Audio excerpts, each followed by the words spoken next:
আমরা পরিষ্কার দাবি বলি যারা দুর্নীতিবাজ, সন্ত্রাসী, চাঁদাবাজ, টেন্ডারবাজ, দখলবাজ তাদের রাজনীতি নিষিদ্ধ করতে হবে। এটা যে দলের হোক না কেন। একটু বলবেন যে আপনারা কি আসলে নিষিদ্ধ চেয়েছেন না বিচার চেয়েছেন? বদিউল আলম মজুমদার বলেছেন যে পিআর সিস্টেমে যদি নির্বাচন হয় সকালবেলা 100 সরকার বিকেল 100 সরকার। আপনি ভুল ব্যাখ্যা দিলেন। 71% এটা ভুল একটা জিনিস। পত্রিকাতে ভাই এত উত্তেজিত কেন বুঝলেন না পত্রিকায় তো এবং আমার পরিষ্কার বক্তব্য যে আমাদের 2024 সালে অংশগ্রহণই করতে যায়নি, পার্টি বন্ধ করে দিয়েছিল। আমার কথা হলো আওয়ামী লীগ গণহত্যা করেছে, আওয়ামী লীগ নিষিদ্ধ ঘোষণা হোক। 71-এর প্রধান শক্তি 71-এর যারা যারা বিচার করেছে তাদের বিচার হবে, যেই হোক না কেন। অবশ্যই নির্বাচন করতে পারবে না, তাদের আগেই নিষিদ্ধ হবে। তারা পারবে না, তাহলে নির্বাচনটা করবে কে? পারবে না। না তারা তো 71 গণহত্যা করেছে, শুধু বিএনপি করবে। না না খালি বিএনপি করে ও গণ অধিকার করবে। আমরা আছি না, আমার নাই, আমার কাছে এক মিনিট করে আসতে পারবো। তো তার মানে আমরা শেষ প্রান্তে এসে যেটা আপনি বলছেন গণহত্যা কারণ নির্বাচন করেছে যেই হোক, যারা যারা ছিল বাংলাদেশের স্বাধীনতাকে যারা স্বীকার করেনি, স্বাধীনতা বিরোধ করছে, তারা এই দেশের গণ দুশ্মন, গণশত্রু, তাদের নির্বাচন করার কোনো অধিকার নেই, যেই হোক। তার মানে পতিত ফ্যাসিবাদ, পতিত স্বৈরাচারের সহযোগী 14 দল এবং 71-এ যারা গণহত্যা এবং মানবতা বিরোধী অপরাধের সহযোগী, তারা কেউই নির্বাচন করতে পারবে না, আপনি সেটা আশা করছেন। তাহলে নির্বাচন করতে পারবে ইসলামী আন্দোলন, গণ অধিকার পরিষদ, এনসিপি এবং বিএনপি। আপনারা একটা আছেন কেন?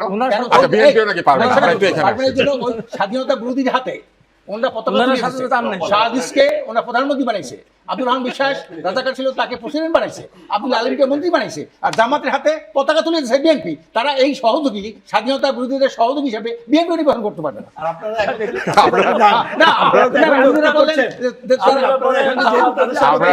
আমরা আজকে অনুষ্ঠানের শেষ প্রান্তে এসে কিন্তু আপনি এক মিনিট বলতে পারবেন, সময় আছে।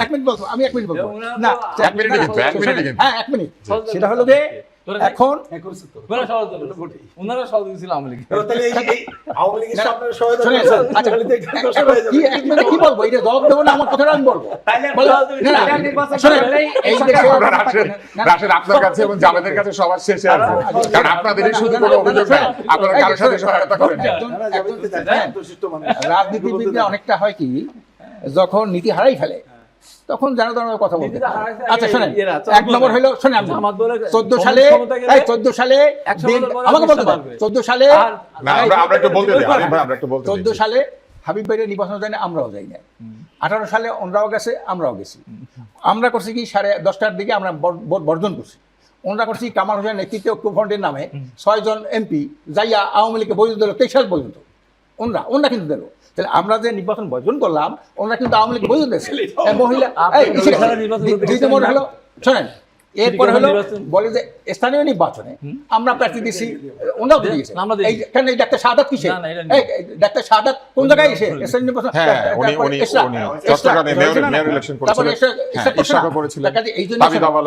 এই হলো কি, রাজনীতিবিদরা যখন নীতি হারাই ফেলে তখন যেন তেন কথা বলে।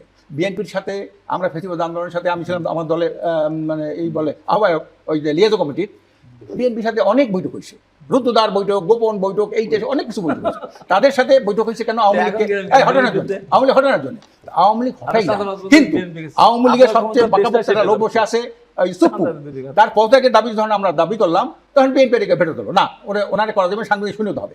আওয়ামী লীগ নিষিদ্ধের ব্যাপারে যখন আমরা আন্দোলন নামলাম, ওনারা রাত 11টার সময় বলছে, ওই দিন যেদিন পদত্যাগ হয়েছে, নিষিদ্ধই হয়েছে, কার্যকলাপ নিষিদ্ধই হয়েছে, ওই দিন বলছে যে আমরা 3 মাস আগে চিঠি দিয়েছিলাম আওয়ামী লীগ নিষিদ্ধ করার জন্য। দেখেন অবস্থা। এই জন্য আমি বলি ভাই, হাবিব ভাই, আমরা চিরস্থায়ী না, আমরা খুব বাঁচবো না। কথাবার্তা বলতে হবে, সত্য বস্তুনিষ্ঠ কথা হইতে হইবে। কোনো এই ধরনের কোনো এই কথা বলে সবাই ঠিক মতো সত্য কথা বলে, লাগাম দিয়ে কথা বলে। রাশেদ খানের কাছে আমরা একটু সুযোগ দেব। আমরা পরিষ্কার দাবি বলি যারা দুর্নীতিবাজ, সন্ত্রাসী, চাঁদাবাজ, টেন্ডারবাজ, দখলবাজ তাদের রাজনীতি নিষিদ্ধ করতে হবে। এটা যে দলের হোক না কেন। আমাদের উস্তাদ তিনি অলরেডি 3 মিনিট বলেছে, আমি 3 মিনিট বলে শেষ করি। 3 মিনিট বলে নাই, আমি বলতে দেই না।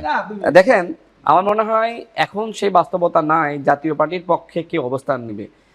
আমি যতটুকু জানি যে বিএনপির সুযোগ নয় জাতীয় পার্টির পক্ষে অবস্থান নেওয়া। আজকে রুহুল কবির রিজভী কিন্তু উত্তর দিয়ে দিয়েছে শামীম পাটোয়ারির যে বক্তব্য যে বিএনপির উচিত জাতীয় পার্টিকে রক্ষা করা, এর প্রেক্ষিতে রুহুল কবির রিজভী কিন্তু বলেছেন যে আমরা কেন জাতীয় পার্টিকে রক্ষা করব। আমাদের গতকাল নুরুল হক নূরকে দেখার জন্য রুহুল কবির রিজভী সাহেব গিয়েছিলেন, আমি সেখানে নিজে উপস্থিত ছিলাম। তিনি প্রশ্ন করেছেন যে যদি রাশেদ খান মেনন, হাসানুল হক ইনুরা তারা জেলে, কিন্তু এই জিএম কাদের কেন জেলের বাইরে? ভারতের অনুগত দাস। তিনি বলেছেন যে জিএম কাদের ভারতের অনুমতি ছাড়া কি আলোচনা হয়েছে বাংলাদেশে মানে বলতে পারবে না জনগণের সামনে, সেই জাতীয় পার্টি জিএম কাদের বাংলাদেশে কিভাবে রাজনীতি করে। দেখেন, আমার মনে হয় বাংলাদেশের প্রত্যেকটা দল জাতীয় পার্টি তার দশকদের বিচার চায়, নিষিদ্ধ চায়। হয়তো ভাষাগত এখানে কিছুটা পার্থক্য আছে।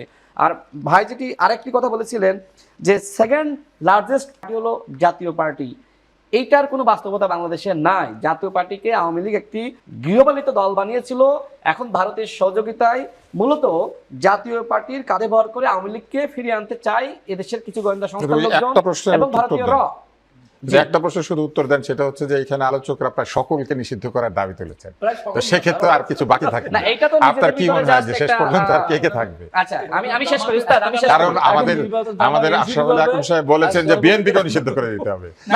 না বিএনপি নিষিদ্ধ বলছি, ওনার কথার উপরে আমি বলছি যে যদি না আপনি আর কথা বলবেন না, আপনার কথা শেষ হয়েছে। আপনি এই কথা না আপনি ঠিক আছে, আপনি বলেছেন, আপনি আর বলবেন না। আমি শেষ করি। ভাই কিন্তু আবার ইসলামী আন্দোলনকে নিষিদ্ধ করার দাবি জানিয়েছে যে তারা কিন্তু ফ্যাসিবাদের সহযোগিতা ছিল।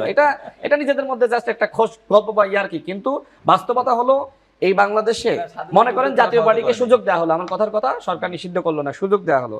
আচ্ছা বলেন, যারা গণ অভ্যুত্থানের শক্তি এই জাতীয় পার্টিকে রাস্তায় নামতে দিবে, ভোটে নামতে দিবে, সেই বাস্তবতা বাংলাদেশে নাই। অন্তর্বর্তীকালীন সরকার যদি মনে করে আওয়ামী লীগকে নামতে দিবে, সুযোগ দিবে, আওয়ামী লীগের কোনো প্রার্থী, জাতীয় পার্টির কোনো প্রার্থী এলাকায় গিয়ে গণসংযোগ করতে পারবে না। এখনকার তরুণরা কিন্তু ভাইদের মতো না, ভাইরা ভুল করেছে, আমরা ভুল করতে রাজি না। ধন্যবাদ। আমরা সব শেষে জাবেদ রাসিন আপনার কাছে যাব। আপনি পরাজিত শক্তি, আপনি গণহত্যার দশক, রাশেদ, আপনি গণহত্যা চালিয়েছেন। রাশেদ, জাবেদ এখানে সবচেয়ে ধৈর্যশীল। না দেওয়া রাশেদ, আমার নৈতিক দায়িত্ব। জাবেদ এখানে সবচেয়ে ধৈর্যশীল।